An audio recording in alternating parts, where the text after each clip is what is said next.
الحمد لله رب العالمين الصلاة والسلام على خاتم النبيين وعلى آله وصحبه أجمعين أما بعد فأعوذ بالله من الشيطان الرجيم بسم الله الرحمن الرحيم قال الله تعالى في سورة الأنفال يا أيها النبي حرض المؤمنين على القتال إن يكن منكم 20 صابرون يغلبوا 200 وإن يكن منكم 100 يغلبوا 1000 من الذين كفروا بأنهم قوم لا يفقهون۔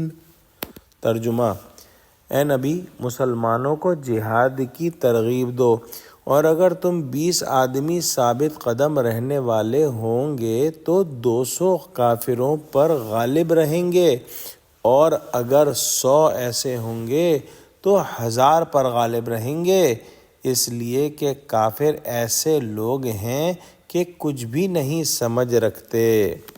یہ مسلمانوں کو جہاد کی ترغیب دی ہے کہ تھوڑے بھی ہوں تو جینا چھوڑیں، خدا کی رحمت سے 10 گنا دشمنوں پر غالب آئیں گے۔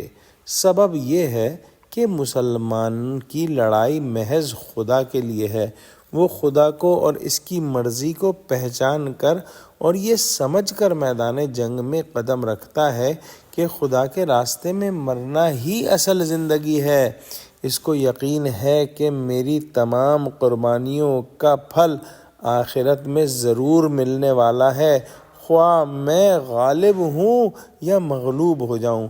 اور اللہ کے کلمے کو بلند کرنے کے لیے جو تکلیف بھی میں اٹھاتا ہوں وہ فی الحقیقت مجھ کو دائمی خوشی اور ابدی مسرت سے ہمکنار کرنے والی ہے۔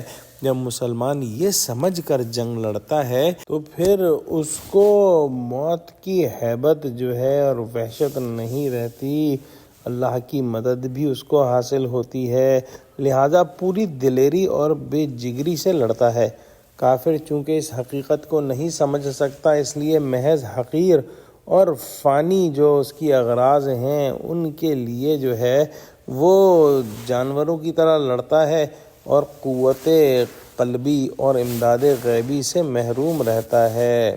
ایک جو ہے بشارت کے انداز میں یہ حکم دیا گیا ہے کہ مسلمان جب لڑیں تو اپنے سے 10 گنا دشمنوں کے مقابلے میں بھی ثابت قدمی سے لڑیں۔